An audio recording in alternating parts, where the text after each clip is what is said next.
Então, abra comigo a sua Bíblia, por favor, no primeiro livro de Samuel, capítulo 17. 1 Samuel 17. Este é um texto muito conhecido de todos, é o texto da batalha do exército de Israel contra o exército filisteu e da vitória de Davi sobre o gigante Golias. Em virtude disso, eu vou ler apenas os versos 45, parte do 46 e o 47, como síntese desta passagem, mas peço que vocês mantenham a Bíblia aberta no texto lido, porque queremos considerar todo o texto. Verso 45 diz assim: Davi, porém, disse ao filisteu: Tu vens contra mim com espada e com lança e com escudo. Eu, porém, vou contra ti em nome do Senhor dos Exércitos, o Deus dos exércitos de Israel, a quem tens afrontado.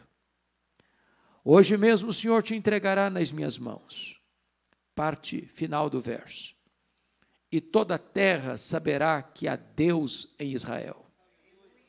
Saberá toda esta multidão que o Senhor salva, não com espada, nem com lança, porque do Senhor é a guerra, e Ele vos entregará nas nossas mãos. Amém.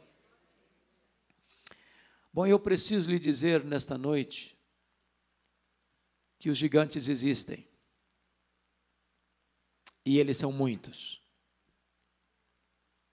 e eles são atrevidos,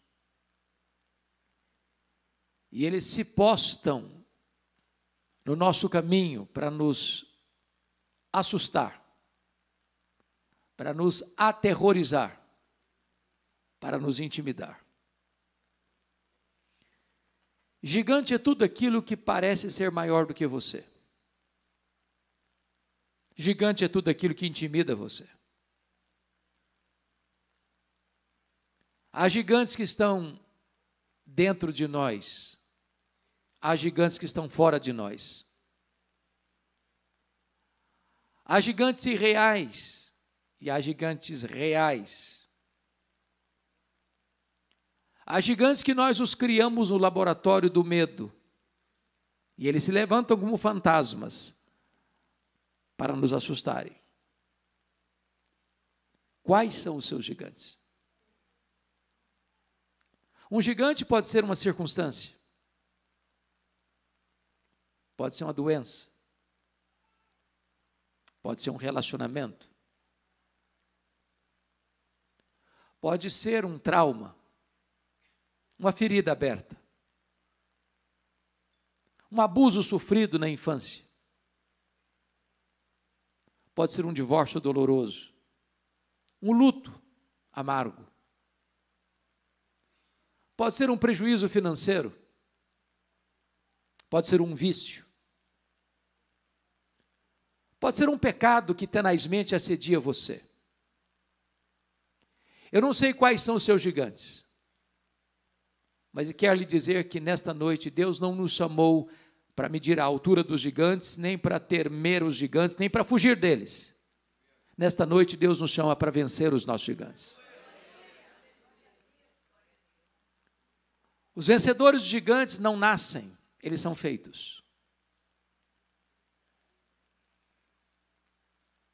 Já dizia Thomas Alva Edison que as nossas vitórias são construídas por 90%, por 10% de inspiração e 90% de transpiração. Ele mesmo enfrentou um gigante quando era criança. A escola onde ele estudava o devolveu, por achar que ele não tinha capacidade de acompanhar os seus colegas. E ao chegar em casa, perguntou para sua mãe: por que a escola me devolveu? A mãe lhe disse: é porque você é inteligente demais. Seus coleguinhas não conseguem acompanhar o seu raciocínio. Eu vou investir em você. E ele se tornou o maior cientista de todos os tempos. Nunca ninguém jamais registrou tantas registrou tantas patentes como Thomas Alva Edison. Uma das suas descobertas foi a lâmpada elétrica. Muitas pessoas superaram seus gigantes. Eu fico imaginando John Milton, que ficou cego aos 50 anos de idade. Parecia uma tragédia. Mas depois de completamente cego, ele escreveu o grande clássico Paraíso Perdido. Eu fico imaginando a situação de Ludwig van Beethoven. Quando a sua mãe estava grávida dele, o médico recomendou que ela abortasse. Havia um problema de má formação genética. E a mãe resolveu manter a gravidez. E nasceu Ludwig van Beethoven, um músico de qualidades superlativas. Mas com o tempo ele foi lidando com a surdez progressiva e aos 46 anos ele fica completamente surdo. Parecia o fim para a carreira de um musicista. Mas depois de completamente surdo, ele compôs as suas sinfonias mais excelentes.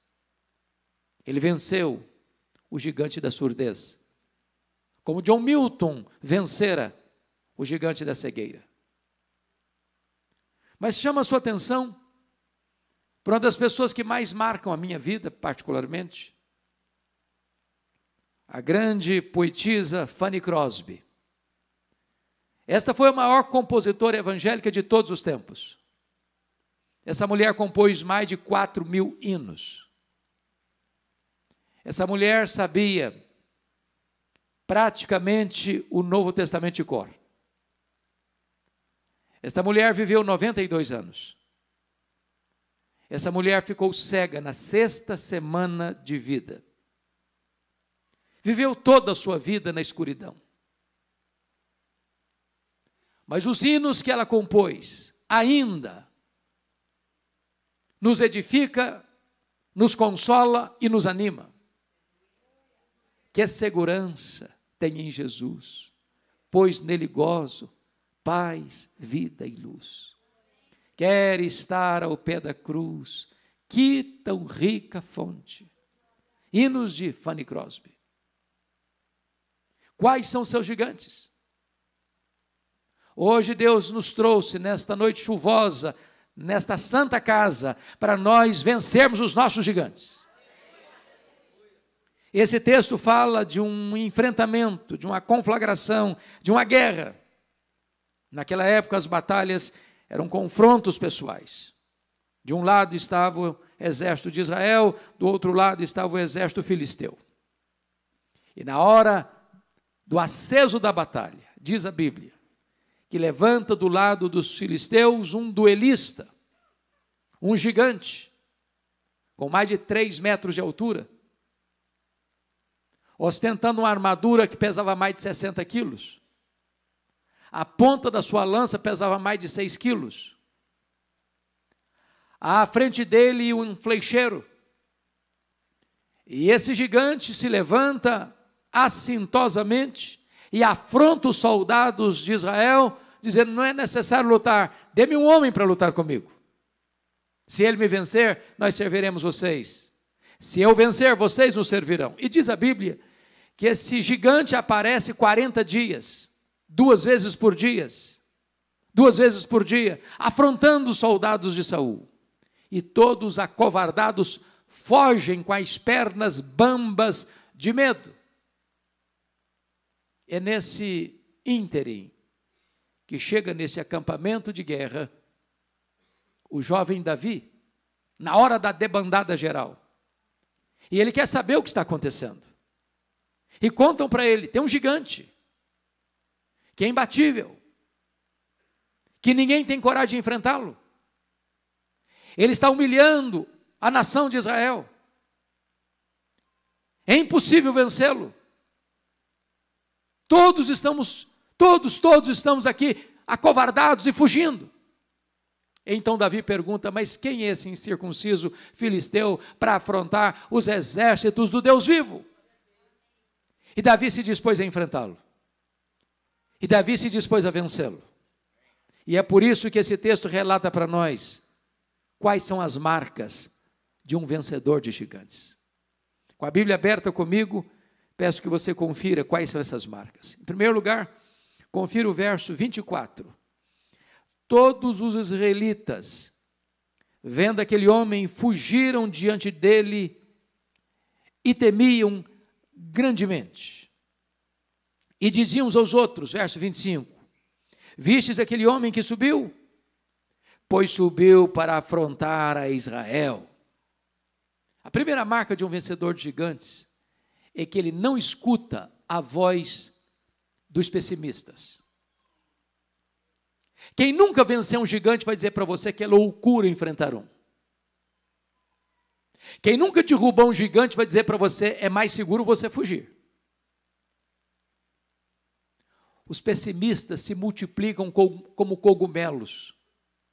Eles estão por aí. Eles nos cercam. E eles estão tentando plantar medo no seu coração. E eles estão dizendo para você, não lute, não enfrente, não batalhe. Essa vitória está perdida. Essa causa não tem vitória para ela. É melhor render-se. É melhor fugir. É melhor jogar a toalha. É melhor desistir. Me permita ilustrar isso. A Bíblia conta a história dos 12 espias de Israel. Eles foram avistar a terra era boa, a terra manava leite e mel, a terra produzia frutos excelentes. Eles trouxeram esses frutos como evidência do relatório, mas 10 desses 12 espias disseram para Moisés, a terra é boa mesmo, mas lá tem cidades fortificadas. A terra é boa mesmo, mas lá tem gigantes. E aos olhos daqueles gigantes, nós somos como que gafanhotos. Aos nossos próprios olhos, nós somos gafanhotos. Príncipes, menos do que príncipes, menos do que homens, insetos. Assim que eles se viam. E a Bíblia diz que em virtude do pessimismo deles, da incredulidade deles, toda aquela geração morreu no deserto. Aproximadamente 2 milhões de pessoas. Saíram 600 mil homens, fora mulheres e crianças. Dessa geração toda, as únicas pessoas que entraram na terra prometida foram os 2 espias que disseram para Moisés, olha, se o Senhor se agradar de nós, nós podemos vencê-los. Então não escute a voz dos pessimistas. Não abra os seus ouvidos para escutar os arautos do caos. Não abra os seus ouvidos para escutar os profetas da incredulidade. Você não depende das aparências ou das circunstâncias para vencer. A sua vitória vem de Deus, a sua força vem de Deus, e quem nos dá a vitória é Deus. Se você está agindo em nome de Deus e batalhando em nome de Deus, a vitória já está lavrada para a sua vida.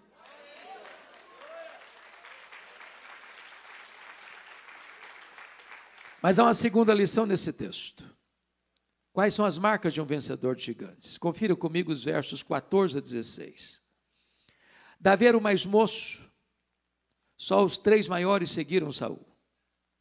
Davi, porém, ia a Saul e voltava para apacentar as ovelhas de seu pai em Belém. Chegava-se, pois, o filisteu pela manhã e à tarde e apresentou-se por 40 dias. A segunda marca de um vencedor de gigantes é que não fica olhando para as dificuldades do ontem, mas olha para as oportunidades do hoje. Vamos entender isso. Quando Abner, comandante do exército de Saul, foi à casa de Jessé para alistar seus filhos para a guerra, e isso era um grande privilégio, ele alistou apenas os 3 mais velhos. Davi era o caçula. Davi não foi lembrado. Davi não foi procurado.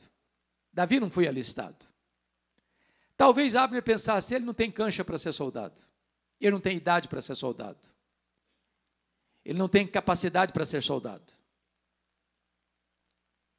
E aqui tem um ponto para mim da mais alta importância. Porque o único homem que na família de Jessé, que foi preterido, diríamos nós, o caçula, era o único homem que tinha coragem de enfrentar o gigante. Há muitas pessoas, e eu na minha jornada de pastorado tenho escutado tantas palavras assim: ah, pastor, eu não tive privilégios e oportunidades na vida. Eu não nasci numa família aquinhoada. Eu não tive a oportunidade de estudar numa boa escola particular. Eu não tive a chance de fazer uma faculdade. Eu sofro as consequências dos problemas do passado.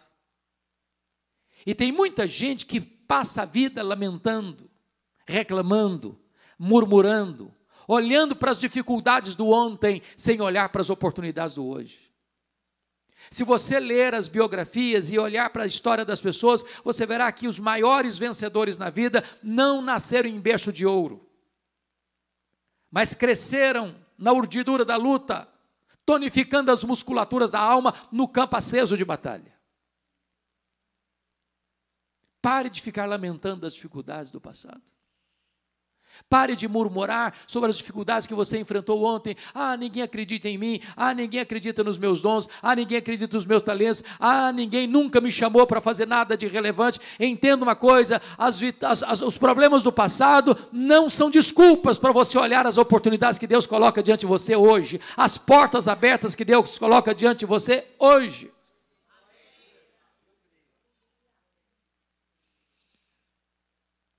Eu gosto muito de biografia.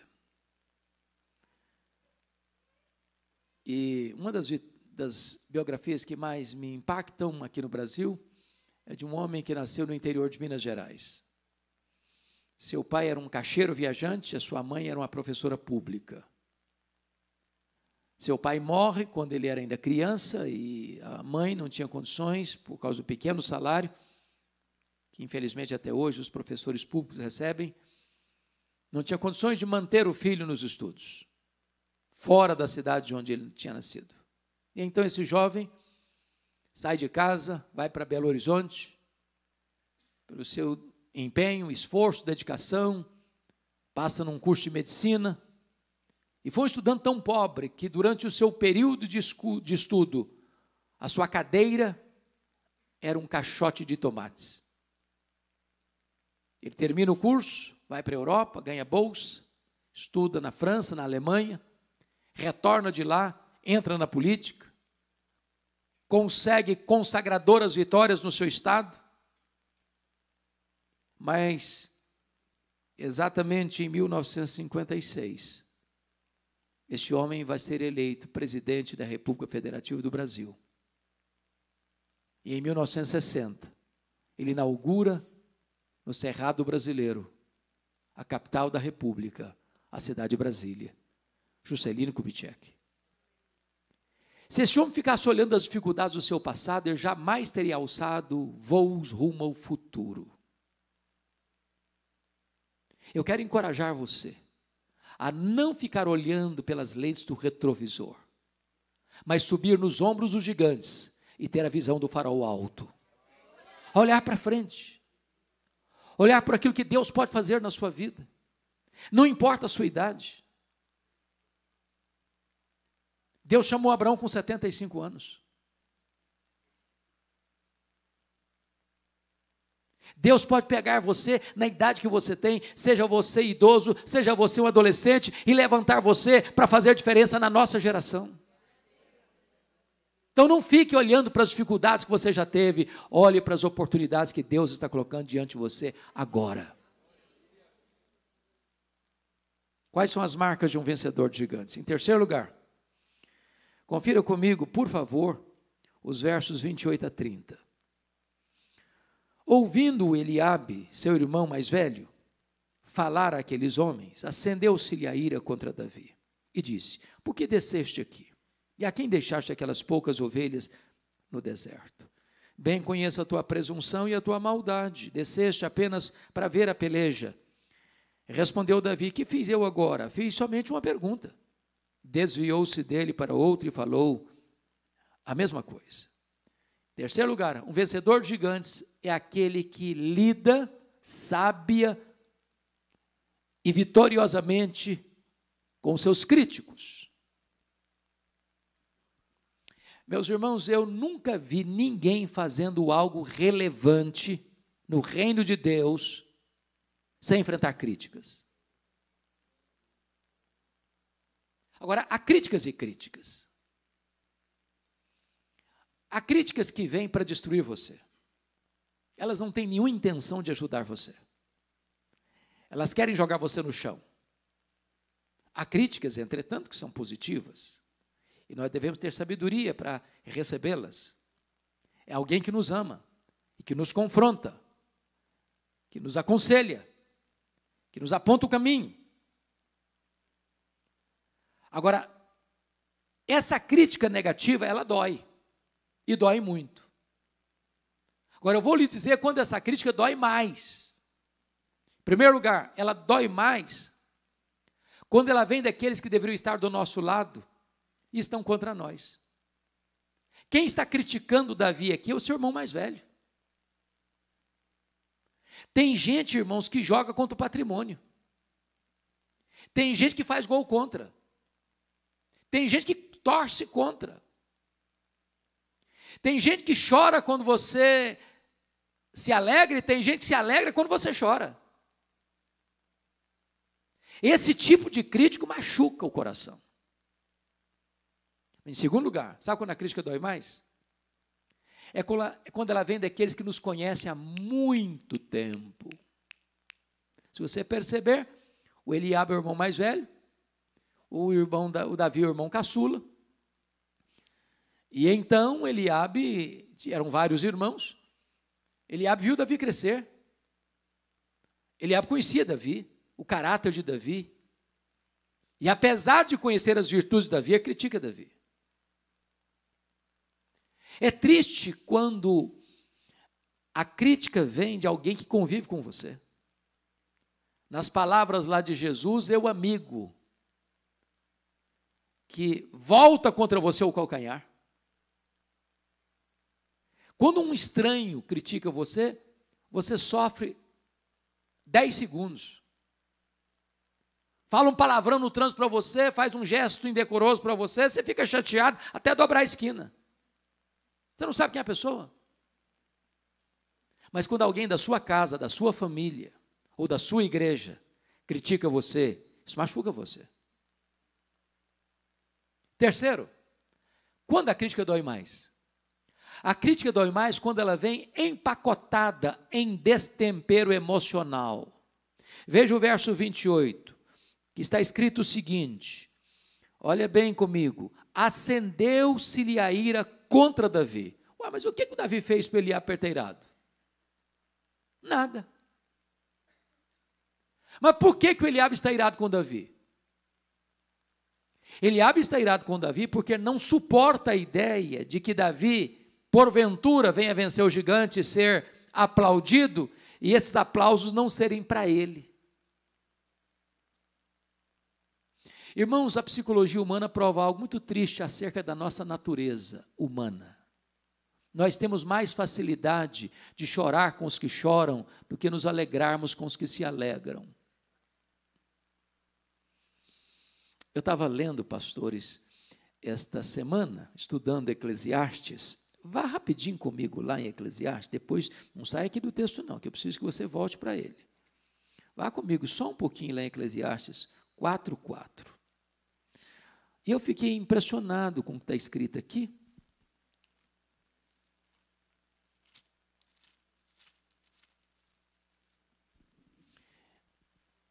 E chama a sua atenção para isso. Eclesiastes 4:4 diz assim: então vi que todo o trabalho e toda destreza em obras provém da inveja do homem contra o seu próximo.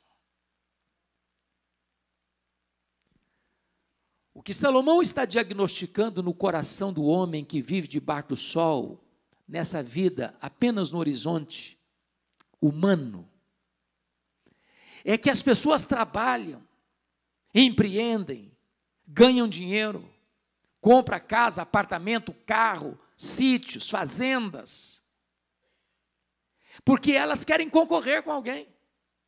Elas querem ser melhor que alguém, maior que alguém, mais rico que alguém, ter mais fortuna que alguém, ter um carro mais bonito que alguém, ter uma casa mais bonita que alguém. É a competição.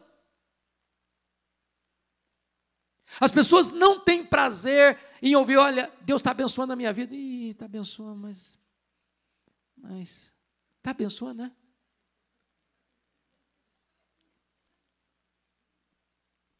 O Eliabe está aborrecido com Davi. Porque não tolera que outra pessoa receba os louros da vitória, que não ele mesmo. Meu irmão, em nome de Jesus, alegre-se com a vitória do seu irmão. Celebre com o seu irmão, alegre-se com ele. Quarto lugar, sabe quando a crítica dói mais? A crítica dói mais quando ela é contínua. Olha o que o Davi perguntou para o irmão dele no verso 29. Que fiz eu agora? Eu só fiz uma pergunta. O que está por trás disso aqui? Ele está dizendo, trocando em miúdos, o Eliabe, quando você vai largar do meu pé? Até que dia você vai ficar me criticando? Até quando? Porque tem gente, irmãos, que tem um prazer mórbido de criticar. Tem hora que eu fico pensando que tem gente que tem um ministério na igreja, sabia? Ministério da crítica. Você faz tudo certinho, não vem um elogio. Primeira coisa que ele não gosta, vem a crítica. Deixa eu lhe dizer algo. É um engano você pensar que você vai melhorar o outro criticando o outro. Um elogio vale mais do que 1000 críticas. Encoraje, em vez de criticar. Mas sabe quando a crítica dói mais ainda? A crítica dói mais ainda quando o crítico tem a síndrome de Deus. Que o crítico ele não critica só as suas ações, as suas palavras. O crítico critica até as suas intenções. Só Deus conhece as suas intenções. Mas o crítico parece que conhece. Olha o que o Eliabe falou do Davi no verso 28. Parte final do versículo. Bem conheço a tua presunção e a tua maldade. Desceste apenas para ver a peleja. Bom, ele está fazendo um juízo de valor. Ele está interpretando o subjetivo de Davi. A grande pergunta é, o Eliabe tem razão, Davi está ali porque ele é de fato alguém presunçoso e maldoso? Essa é a motivação de Davi estar nesse lugar? E a resposta é um sonoro não. Por que não? Vamos entender. Se você der uma olhadinha no capítulo anterior, no capítulo 16, aconteceu um fato muito importante na família do Jessé. O profeta Samuel foi na casa do Jessé, por ordem de Deus, para ungir um dos filhos de Jessé, rei de Israel, em lugar do Saul. Aí lá vai o profeta. Quando chega na casa do Jessé, quem ele vê? O Eliabe, o primogênito, cara bonitão, capa de revista. E o profeta concluiu, está aí o ungido do Senhor. Aí Deus disse para o profeta, vai devagar, profeta. Vai devagar, isso é um guarda-roupa. Está oco por dentro. Tem nada. Só tem verniz. Todos os outros filhos, os 7 filhos, passaram diante do profeta, não é esse, não é esse, não é esse, não é esse, não é esse. Acabou? Não, tem um, mas é o caçula. Está lá em Belém, cuidando de ovelha. E o profeta disse, nós não vamos nos assentar à mesa enquanto ele não chegar. Aí lá vem o Davi, esbaforido, cheirando ovelha. E o Senhor disse, esse aí, pode botar o azeite na cabeça dele. Agora, preste atenção. Eu acho que aquilo amargurou o coração do Eliabe. O Davi furou a fila. Agora vamos pegar outra cena. Capítulo 17. O Davi já está ungido rei de Israel. É rei de direito, só não é rei de fato ainda. Só não assumiu o trono ainda, mas é rei. Na decisão de Deus, no decreto de Deus, ele é rei. Aí o pai dele chama o Davi e falou, meu filho, vem cá. Vai lá no acampamento de guerra, leva esses pães e esses queijos para os seus irmãos. Davi podia dizer assim para o pai: ô pai, o senhor não está entendendo. Acho que o senhor não entendeu bem o que aconteceu aqui em casa. O senhor não sabe que eu sou o futuro rei de Israel? Aliás, já sou rei. O senhor me perdoe, mas eu não vou exercer esse papel de office boy. Como é que fica a minha reputação? O povo me vendo com um embornal cheio de pão e de queijo. Ah, não, eu não vou não, o senhor arranja outro, agora eu tenho que manter a pose. Portanto, quando Davi se submete ao seu pai e vai àquele acampamento levando pães e queijo, ele está sendo humilde e não presunçoso. Agora, o crítico vê em você virtude e transforma a virtude sua em defeito. Sabe por quê? Porque o crítico não tem coragem de enfrentar os seus próprios problemas, então ele transfere os problemas dele para você e critica em você o que ele não tem coragem de enfrentar nele mesmo.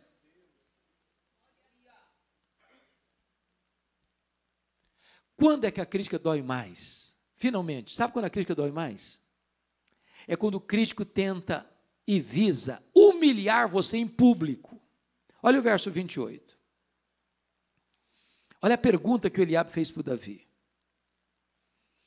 Por que desceste aqui? E a quem deixaste aquelas poucas ovelhas no deserto? Sabe o que ele está fazendo diante dos soldados de Saul com Davi? Falou: menino, vê se enxerga. Recolha-se a sua insignificância. Você não passa de um pastor de poucas ovelhas no deserto e vai aqui querer dar uma de valentão, querendo enfrentar um gigante que um exército inteiro está fugindo dele. Quem é você, rapaz? O que ele está fazendo? Tentando humilhar Davi em público. Colocar o moral de Davi no chão. Agora, o que você vai fazer quando os críticos tentam destruir você ou acabar com você em público? Meus irmãos, nós pastores já vimos certamente muita gente adoecer por causa disso. O que fazer? Davi nos ensina o que fazer. Olha comigo, por favor, o versículo de número 30. Desviou-se dele para outro.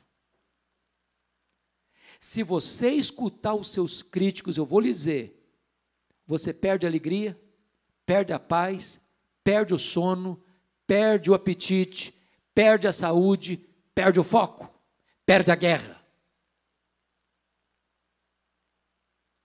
Deus chamou você para vencer os seus gigantes e não para se dobrar diante dos seus críticos. Marcas de um vencedor de gigantes. Em quarto lugar, olha aí comigo os versos 38 a 40. Saul vestiu Davi da sua armadura e lhe pôs sobre a cabeça um capacete de bronze e o vestiu de uma couraça. Davi cingiu a espada sobre a armadura, experimentou andar, pois jamais havia usado.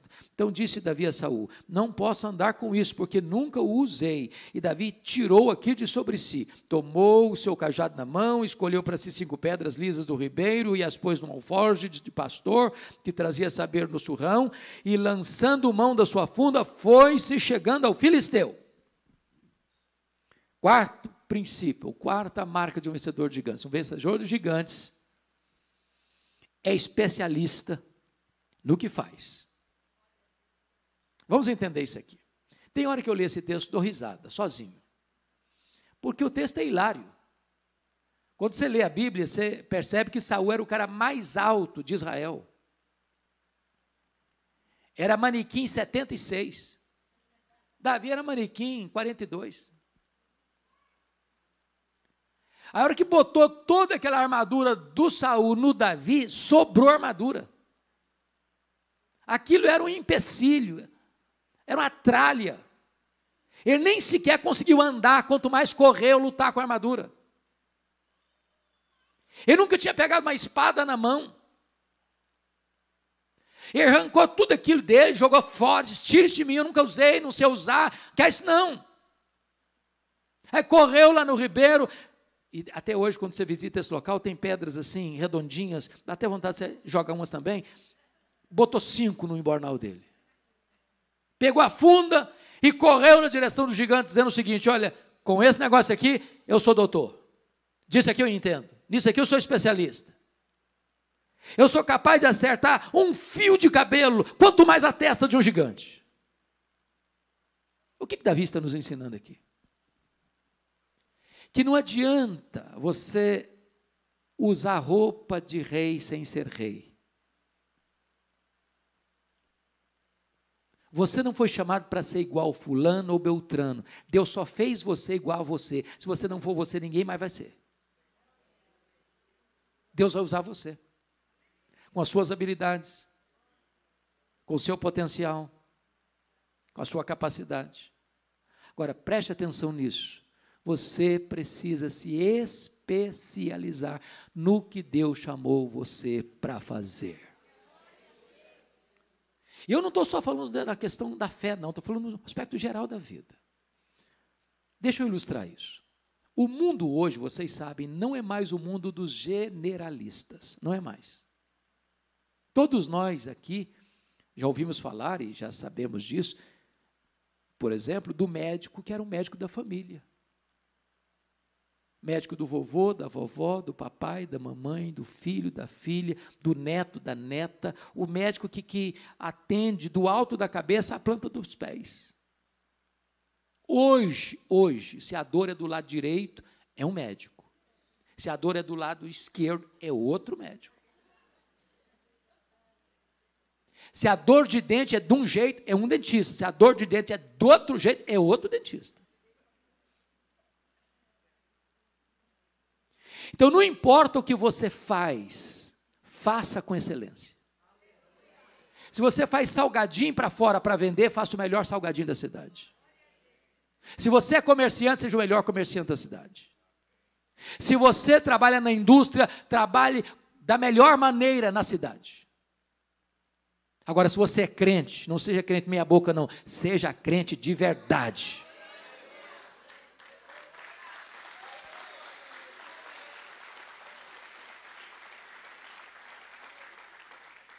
Quinta marca de um vencedor de gigantes.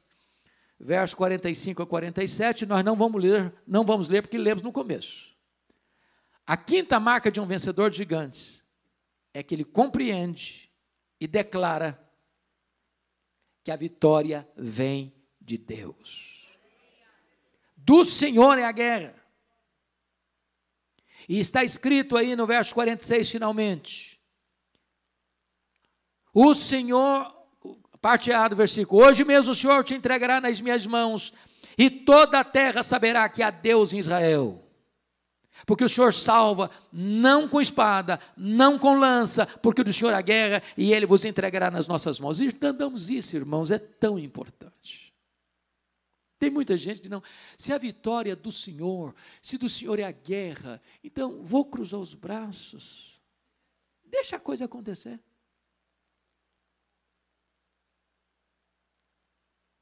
E tem gente que tenta botar nas costas da soberania de Deus aquilo que é da sua responsabilidade. Quando Jesus chegou na boca do túmulo de Lázaro, ele disse: tirai a pedra. Tirar a pedra as pessoas podiam fazer. Agora, ele ia fazer o que só ele podia fazer, dizer para o Lázaro: sai para fora.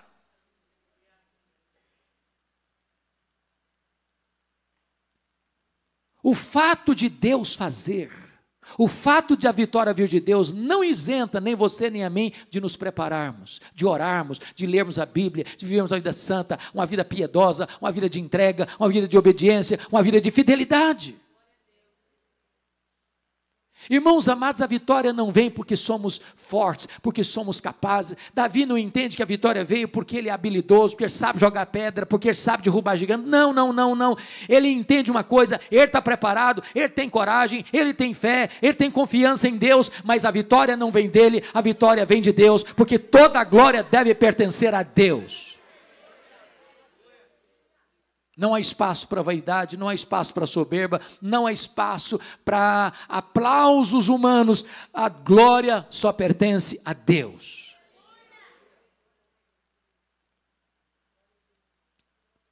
Quinta marca, penúltima marca de um vencedor de gigantes.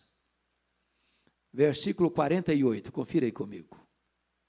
Sucedeu que, dispondo-se o filisteu a encontrar-se com Davi, este se apressou e, deixando as suas fileiras, correu de encontro ao filisteu. A quinta marca de um vencedor é que ele tem pressa para vencer.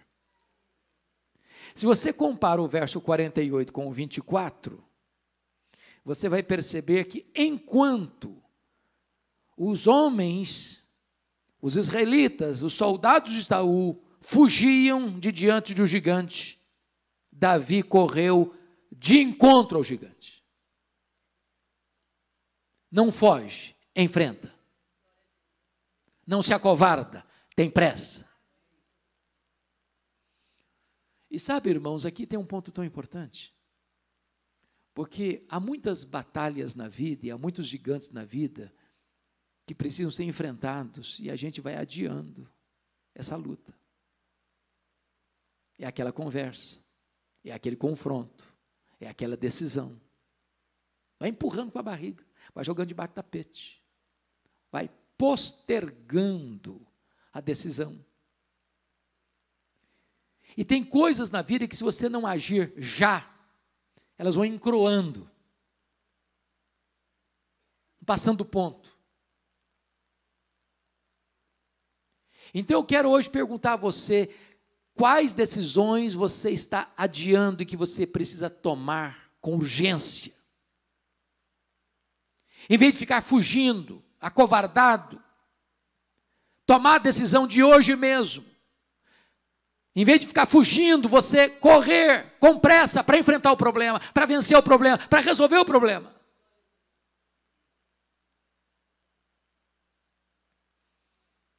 Há um ditado popular aqui no Brasil que diz que é melhor você ficar meia hora vermelho do que passar a vida inteira amarelo. Trocando em miúdos. Lide com o problema, enfrente o problema, encare o problema, resolva o problema. Tenha pressa para resolvê-lo. Os soldados de Saul já estão fugindo há 40 dias, 2 vezes por dia. Davi aparece e tem pressa para vencer. Mas finalmente, em último lugar, sétimo e último lugar, olha comigo o verso 52 a 54.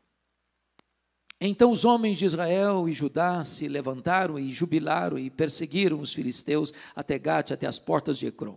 E caíram filisteus feridos pelo caminho de Saarim até Gate, até Ecrom. Então voltaram os filhos de Israel de perseguirem os filisteus e lhe despojaram os acampamentos. Tomou Davi a cabeça do filisteu e a trouxe a Jerusalém, porém as armas dele pô-las Davi na sua tenda. A sétima marca de um vencedor é que ele encoraja outros a vencerem. A Bíblia diz que quando Golias vem com todas as afrontas, zombando e escarnecendo de Davi, Davi corre na direção dele e não gasta 5 pedras, foi a primeira. Cravou-a na testa do gigante, encontrando um flanco aberto na sua fronte, e ele caiu. E Davi pegou a própria espada do gigante, cortou-lhe a cabeça. Quando os soldados acovardados de Israel viram a cena, cobraram ânimo e entraram na luta e tiveram uma consagradora vitória. E os filisteus uma acachapante derrota. Um vencedor encoraja outros a vencerem. Talvez a luta é carreira solo, mas a celebração é um grande coral.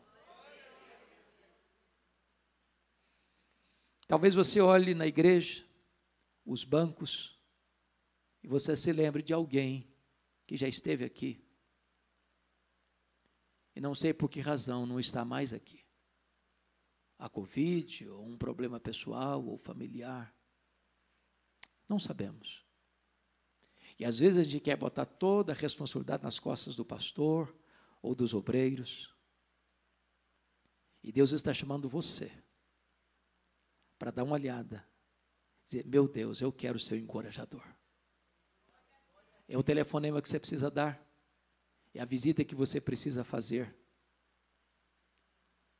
é aquele aconselhamento que você pode fazer, para dizer: vamos lá, conta comigo, estou do seu lado, vamos juntos, vamos nos levantar, vamos caminhar juntos, vamos fazer a obra, vamos dar as mãos. Me permita ilustrar isso para encerrar. Uma das coisas mais impressionantes que eu já ouvi na modalidade esportiva foi numa Paralimpíada que aconteceu na cidade de Seattle, nos Estados Unidos. A modalidade queria encerrar aquela maratona, aquela Olimpíada, Paralimpíada, era a corrida de jovens no estádio, meninas deficientes. E havia uma que era apontada como a forte candidata a sagrar-se campeã e ganhar a medalha de ouro. O estádio lotado, a multidão aplaudindo, e elas entraram na pista. Ao sinal da largada, elas começaram a correr, e a candidata à medalha de ouro caminhou à frente, corria, ganhando mais espaço, com clara evidência de que ela seria campeã e ganharia a medalha de ouro. A multidão está aplaudindo. Quando de repente, esta moça tropeça e cai. Um suspense na multidão, mas de repente, a multidão redireciona seus aplausos e começa a aplaudir a que vinha em seguida para que ela pudesse ganhar e assim conquistar a medalha de ouro. Mas para surpresa da multidão ali presente, a que vinha em seguida parou, estendeu a mão para aquela que estava no chão e a levantou. As retardatárias chegaram e, quebrando o protocolo da Paralimpíada, todas as jovens atletas deram as mãos e juntas correram para a reta de chegada. O estádio, pasmo, aplaudiu ruidosamente e o mundo inteiro aprendeu uma grande lição. As vitórias mais expressivas que temos na vida são aquelas que nós compartilhamos com outras pessoas. Não basta só você vencer, é preciso que você ajude outras pessoas também a vencerem.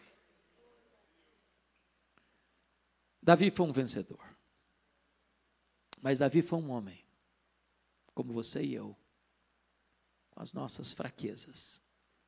Mas o filho de Davi, o rebento de Jessé, o nosso glorioso Redentor, é o vencedor invicto em todas as batalhas. Ele venceu o diabo, ele venceu o pecado, ele venceu a morte. E como já foi dito neste culto, se você está em Cristo, você já é mais do que vencedor. Já somos mais do que vencedores. Porque o nosso capitão, o comandante do exército de Deus, vai à nossa frente e ele conquistou para nós eterna vitória na cruz do Calvário. Que o Senhor nos abençoe. Amém.